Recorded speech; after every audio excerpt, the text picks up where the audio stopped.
ओम शांति। आज है 17 मई 2024। प्यारे शिव बाबा के आज मधुर महावाक्य हम सभी सुनेंगे। मीठे बाबा ने कहा, मीठे बच्चे, गृहस्थ व्यवहार में रहते हुए ऐसा ट्रस्टी बनो जो किसी भी चीज़ में आसक्ति ना रहे। हमारा कुछ भी नहीं, ऐसा बेगर बन जाओ।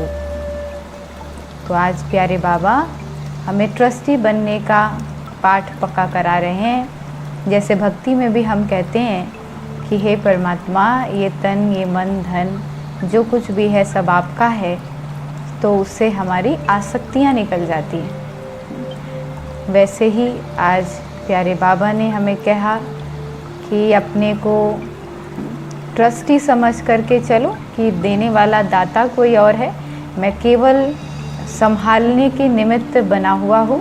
जितना ही हम ये समझ करके चलेंगे तो दुखों से मुक्त रहेंगे। प्रश्न है आज का, तुम बच्चों के पुरुषार्थ की मंजिल कौन सी है?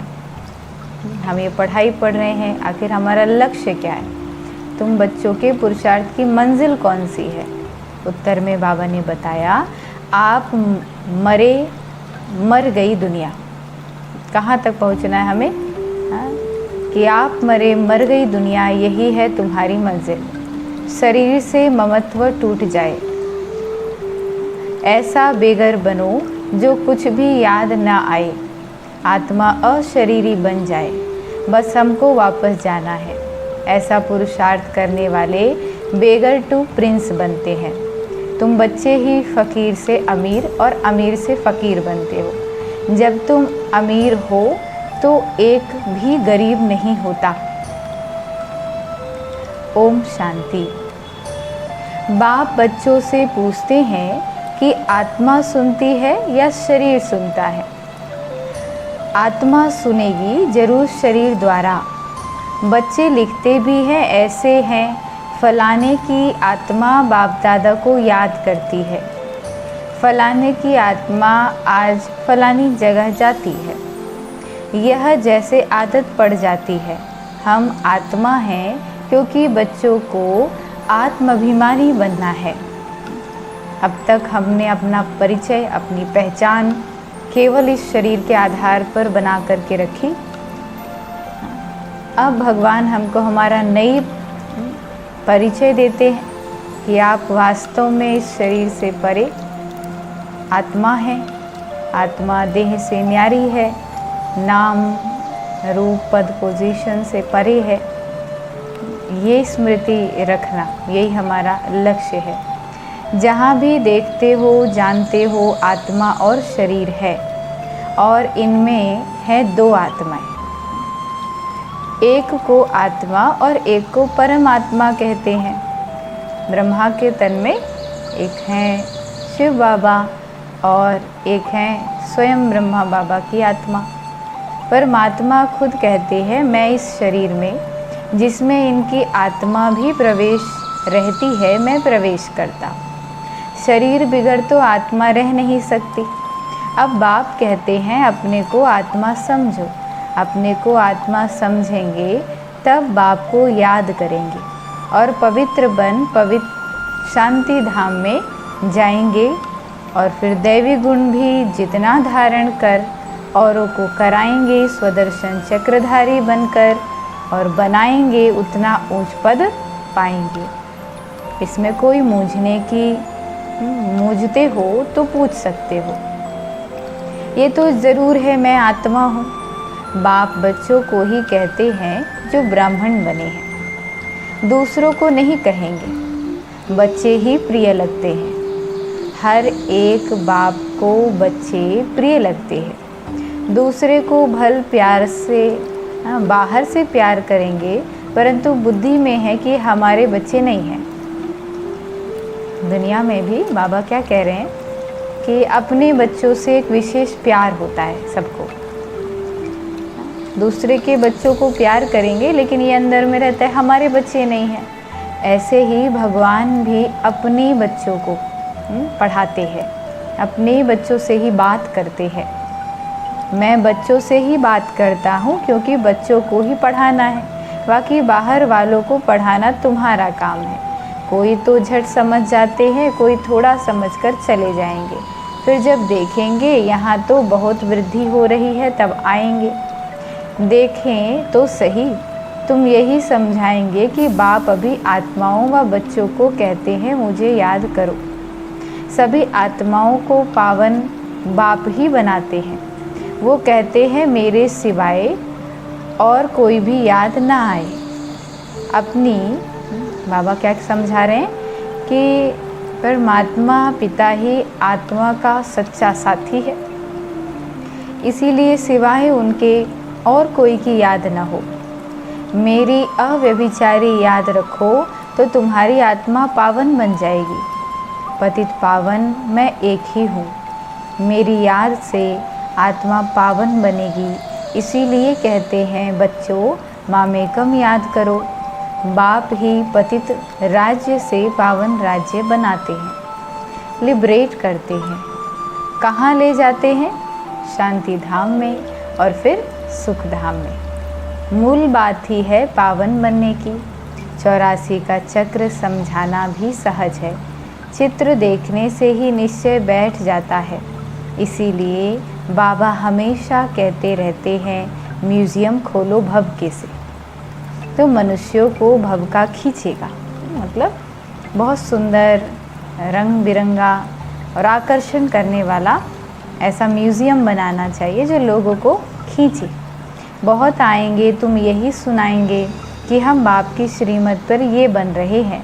बाबा कहते हैं मामेकम याद करो और दैवी गुण धारण करो। बैज तो ज़रूर साथ होना चाहिए।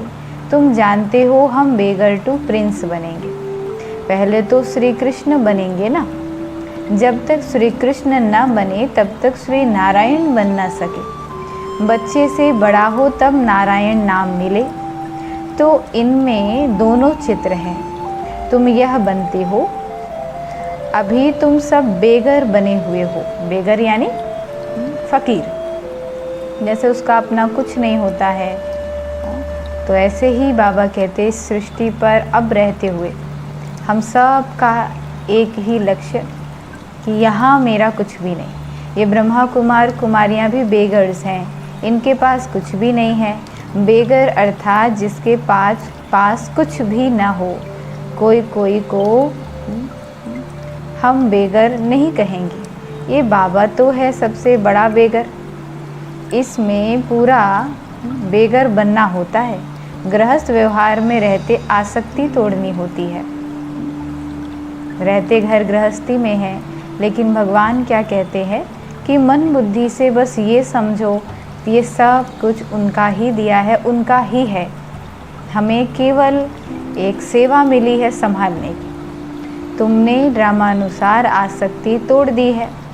निश्चय बुद्धि ही जानते हैं हमारा जो कुछ है वो बाबा को दे दिया।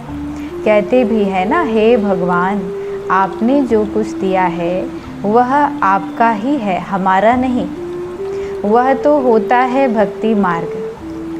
उस समय तो बाबा दूर था, अब बाबा बहुत नज़दीक है। सामने उनका बनना होता है। तुम कहते हो बाबा के शरीर को नहीं देखना है, बुद्धि चली जाती है ऊपर। जब हम कहते हैं शिव बाबा तो बुद्धि ऊपर में जाती है। भले ये लोन लिया हुआ शरीर है, परंतु तुम्हारी बुद्धि में हम शिव बाबा से बात करते हैं, ये होना चाहिए। यह तो किराए पर लिया हुआ रथ है, उनका थोड़े ही है। यह तो ज़रूर है, जितना बड़ा आदमी होगा तो किराया भी बहुत मिलेगा। मकान मालिक देखेगा, राजा मकान लेते हैं तो 1000 किराए से 4000 बोल देगा, क्योंकि समझते हैं ये तो धनवान है। राजे लोग कभी भी बोलेंगे नहीं कि ये तो जास्ती लेते हो, नहीं। उन्हों को पैसे आदि की परवाह नहीं रहती। वो खुद कोई भी बात नहीं करते, प्राइवेट सेक्रेटरी ही बात करते हैं। आजकल तो रिश्वत बिगर काम नहीं चलता। बाबा तो अनुभवी है। वो लोग बड़े रॉयल होते हैं। चीज़ पसंद की बस फिर सेक्रेटरी को कहेंगे इनसे फैसला कर ले आओ, ऐसे माल खोल कर रखेंगे। महाराजा महारानी दोनों आएंगे, जो चीज़ पसंद होगी उन पर सिर्फ आँख से नज़र करेंगे। सेक्रेटरी बात कर बीच में अपना हिस्सा निकाल लेते। कोई कोई राजाएं साथ में पैसा ले आते, सेक्रेटरी को कहेंगे इनको पैसा दे दो। बाबा तो सबके कनेक्शन में आए हैं, जानते हैं कैसे कैसे उन्हों की एक्ट चलती है। ब्रह्मा बाबा अपने समय में बहुत बड़े जोहरी थे और बाबा राजाओं महाराजाओं के घर पर जाया करते थे राजमहल में, तो बाबा ने वहाँ देखा है सबको, जानते हैं कि कैसे कैसे उन्हों की एक्ट चलती है। जैसे राजाओं के पास खजांची रहते हैं, वैसे यहाँ भी शिव बाबा का खजांची है। ये खजांची है कौन? ब्रह्मा बाबा। ये तो ट्रस्टी है। बाबा का इनमें कोई मोह नहीं है, इनसे अपने पैसे में, इसने अपने पैसे में ही मोह नहीं रखा, सब कुछ शिव बाबा को दे दिया, तो फिर शिव बाबा के धन में मोह कैसे रखेंगे? ये ट्रस्टी है। जिनके पास धन रहता है, आजकल तो गवर्नमेंट कितना जांच करती है, विलायत तो से आते हैं तो एकदम अच्छी रीति जांच करते हैं। अब तुम बच्चे जानते हो कि कैसे बेघर बनना है। कैसे बेघर बनना है? कुछ भी याद ना आए, आत्मा अशरीरी बन जाए, इस शरीर को भी अपना ना समझे, हमारा कुछ भी नहीं है, कुछ भी ना रहे। बाबा समझाते हैं अपने को आत्मा समझो, अभी तुमको वापस जाना है। तुम जानते हो कि बेघर कैसे बनना है, शरीर से भी ममत्व टूट जाए। जैसे कहते हैं कि आप मुए तो मर गई दुनिया, हम नहीं रहे तो हमारे लिए दुनिया ही क्या रही। ऐसे ही बाबा कहते ये बहुत ऊंची मंजिल है। समझते हो कि बाबा ठीक कहते हैं। अब हमको वापस जाना है। शिव बाबा को तुम जो कुछ देते हो उसका फिर रिटर्न में दूसरे जन्म में मिल जाता है। इसीलिए कहते हैं कि सब कुछ ईश्वर ने ही दिया है, आगे जन्म में ऐसा कुछ अच्छा कर्म किया है जिसका फल मिल रहा है। शिव बाबा रखता किसी का भी नहीं है। बड़े बड़े राजाएं जमींदार होते हैं तो उनको नजराना भी देते हैं, फिर कोई नजराना लेते हैं कोई नहीं लेते। वहाँ तो तुम कुछ भी दान पुण्य नहीं करते हो, क्योंकि वहाँ तो सबके पास पैसे बहुत हैं। सतयुग की बात बाबा कहते हैं, जब सब आत्माएं संपन्न होती हैं तो फिर देने की कोई बात नहीं, दान करेंगे किसको? गरीब तो वहाँ होते ही नहीं, तुम ही फ़कीर से अमीर और अमीर से फ़कीर बनते हो। कहते हैं ना कि इनको तंदुरुस्ती बख्शो, कृपा करो, ये करो। आगे शुरू में भी शिव बाबा से ही मांगते थे, फिर व्यभिचारी बन गए तो सबके आगे जाते रहते हैं, कहते हैं झोली भर दो। कितने पत्थर बुद्धि हैं, कहते भी हैं कि पत्थर बुद्धि से पारस बुद्धि बनाते हैं। तो तुम बच्चों को खुशी बहुत रहनी चाहिए। गायन भी है, अतीन्द्रिय सुख पूछना हो तो गोपी वल्लभ के गोप गोपियों से पूछो। किसको बहुत फ़ायदा होता है तो बहुत खुशी होती है। तो तुम बच्चों को भी बहुत खुशी रहनी चाहिए। तुमको 100% खुशी थी, फिर घटती गई, अब तो कुछ भी नहीं है। पहले थी बेहद की बादशाही, फिर होती है हद की राजाई। अल्पकाल के लिए अब बिरला के पास कितनी ढेर मिल्कियत है, मंदिर बनाते हैं, उससे कुछ भी नहीं मिलता। गरीबों को थोड़े ही कुछ देते हैं। मंदिर बनाया जहाँ मनुष्य आकर के माथा टेकते, हाँ गरीब को दान देते हैं तो उसका रिटर्न में मिल सकता है। धर्मशाला बनाते हैं तो बहुत मनुष्य आकर के वहाँ विश्राम पाते हैं, तो दूसरे जन्म में अल्पकाल के लिए सुख मिल जाता है। कोई हॉस्पिटल बनाता है तो अल्पकाल के लिए सुख मिलता है, एक जन्म के लिए। तो बेहद का बाप बच्चों को बैठ समझाते हैं, इस पुरुषोत्तम संगम युग की बहुत महिमा है, तुम्हारी भी बहुत महिमा है। जो तुम पुरुषोत्तम बनते हो, तुम ब्राह्मणों को ही भगवान आकर पढ़ाते हैं। वही ज्ञान का सागर है, इस सारे मनुष्य सृष्टि रूपी वृक्ष का बीज रूप। सारे ड्रामा के आदि मध्य अंत का राज बाबा हमको समझाते हैं। तुमसे पूछेंगे क्या तुमको पढ़ाते हैं, बोलो क्या यह भूल गए हो? गीता में भगवानुवाच है ना कि मैं तुमको राजाओं का राजा बनाता हूँ। इसका अर्थ अभी तुम समझते हो। पतित राजाएं पावन राजाओं की पूजा करते हैं। तो पावन राजाएं कौन है? देवी देवताएं। और बाद में जो हुए राजाएं द्वापर युग से, वो थे पतित राजाएं। तो वो भी अपने महलों में मंदिर बनाया करते थे। इसीलिए बाबा कहते हैं मैं तुमको राजाओं का भी राजा बनाता हूँ। ये लक्ष्मी नारायण स्वर्ग के मालिक थे ना, स्वर्ग के देवताओं को द्वापर कलयुग में सब नमन पूजन करते हैं। इन बातों को अभी तुम समझते हो। भक्त लोग कुछ भी नहीं समझते, वह तो सिर्फ शास्त्रों की कहानियाँ पढ़ते सुनते रहते हैं। बाप कहते हैं तुम जो गीता आधा कल्प से पढ़ते सुनते आए हो, उससे कुछ प्राप्ति हुई? पेट तो कुछ भी भरा नहीं, तो अभी तुम्हारा पेट भर रहा है। तुम जानते हो कि ये पार्ट एक ही बार चलता है। खुद भगवान कहते हैं कि मैं इस तन में प्रवेश करता हूँ। बाबा इनके द्वारा बोलते हैं तो ज़रूर प्रवेश करेंगे। ऊपर से डायरेक्शन देंगे क्या? ऊपर से आवाज़ करे भगवान तो आप सुन लोगे? इतना नीचे खुद ही आवाज़ है। कहते हैं कि मैं तो सम्मुख आता हूँ, अभी तुम सुन रहे हो। ये ब्रह्मा भी कुछ नहीं जानते थे, अभी जानते जाते हैं। बाकी गंगा का पानी पावन करने वाला नहीं है। ये है ज्ञान की बातें। गंगा का पानी तो शरीर को साफ करेगा ना, लेकिन मन को कैसे साफ करेंगे? मन में कहाँ से मैल आया? गलत विचारों से। तो अच्छी ज्ञान की बातें मन में जाएंगी तो मन स्वच्छ हो जाएगा। तुम जानते हो कि बाबा सम्मुख बैठे हैं। तुम्हारी बुद्धि अब ऊपर में नहीं जाएगी। ये है उनका रथ। इनको बाबा का बूट भी कहते हैं, डिब्बी भी कहते हैं। इस डिब्बी में वो हीरा है। कितनी फर्स्ट क्लास चीज़ है।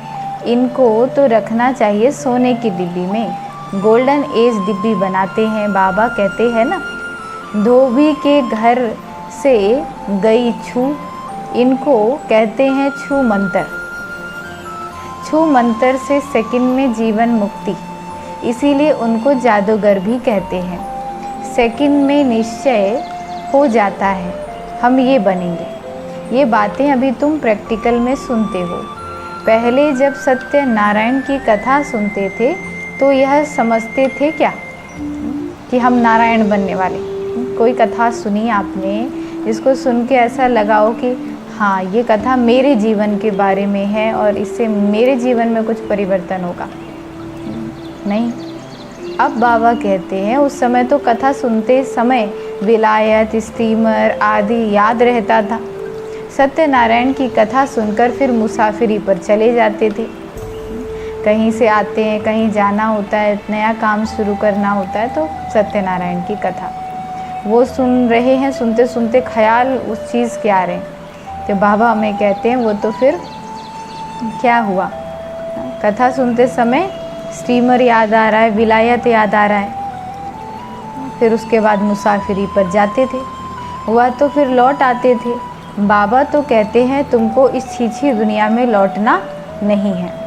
भारत अमर लोक है, स्वर्ग देवी देवताओं का राज्य था। ये लक्ष्मी नारायण विश्व के मालिक थे ना, इनके राज्य में पवित्रता, सुख, शांति थी। दुनिया भी यह मांगती है विश्व में शांति हो, सब मिलकर एक हो जाएं। अब इतने सब धर्म मिलकर के एक कैसे होंगे? हर एक का धर्म अलग, फीचर्स अलग अलग, सब एक कैसे होंगे? वो तो है ही शांति धाम, सुख धाम। वहाँ एक धर्म, एक राज्य होता है, दूसरा कोई धर्म ही नहीं। तो जो ताली बजे, ताली बजने का मतलब है झगड़ा। दो हो गए तो फिर ताली बजती है, एक में ताली नहीं बजती। उनको विश्व में शांति कहा जाता है। जब कोई ताली नहीं, एक धर्म एक राज्य। अभी तुम बच्चों को बाप पढ़ा रहे हैं, यह भी जानते हो सब सच्चे सभी बच्चे एक रस नहीं पढ़ते हैं, नंबरवार तो होते ही हैं। यह भी राजधानी स्थापन हो रही है। बच्चों को कितना समझदार बनाया जाता है। ये है ईश्वरीय यूनिवर्सिटी। भक्त लोग समझते नहीं हैं। अनेक बार सुना भी है भगवानुवाच, क्योंकि गीता ही भारतवासियों का धर्मशास्त्र है। गीता की तो अपरम अपार महिमा है। सर्वशास्त्रमयी शिरोमणि भगवत गीता है। शिरोमणि का क्या अर्थ है? श्रेष्ठ ते श्रेष्ठ, पतित पावन, सद्गति दाता है ही एक भगवान, जो सभी आत्माओं का बाप है। भारतवासी अर्थ को समझते नहीं हैं। बेसमझी से सिर्फ कह देते हम भाई भाई हैं सब। अभी तुमको बाबा ने समझाया है, हम भाई भाई हैं।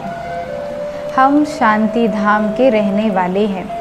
यह पाठ बजाते बजाते हम बाप को भी भूल जाते हैं, तो घर को भी भूल जाते हैं। जो बाप भारत को सारे विश्व का राज्य देते हैं, उनको सब भूल जाते हैं। यह सब राज बाप ही समझाते हैं। अच्छा, ओम शांति। धारणा के लिए मुख्य सार। पहला पॉइंट है, अतीन्द्रिय सुख का अनुभव करने के लिए स्मृति रहे कि यही पुरुषोत्तम संगम युग है, जबकि हमें भगवान पढ़ाते हैं, जिससे हम राजाओं का राजा बनेंगे।